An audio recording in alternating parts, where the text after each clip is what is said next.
मैं कोई बहादुर जो मुझसे लड़े। कौन हो तुम? मुंह क्यों छुपाया हुआ है?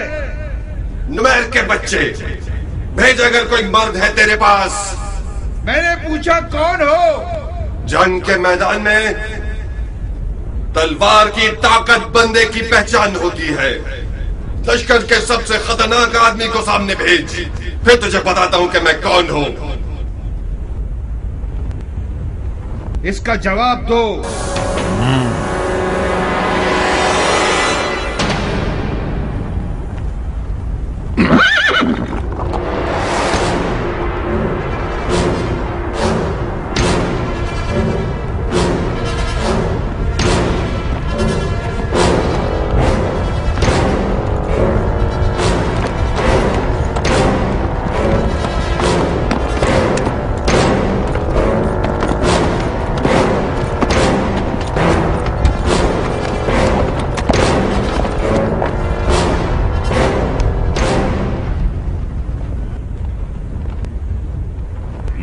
तब हूं, मुझे यही अल-शाम का कातिल कहते हैं।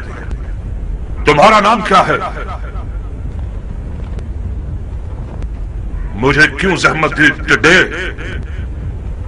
बोल कैसे मारूं तुझे?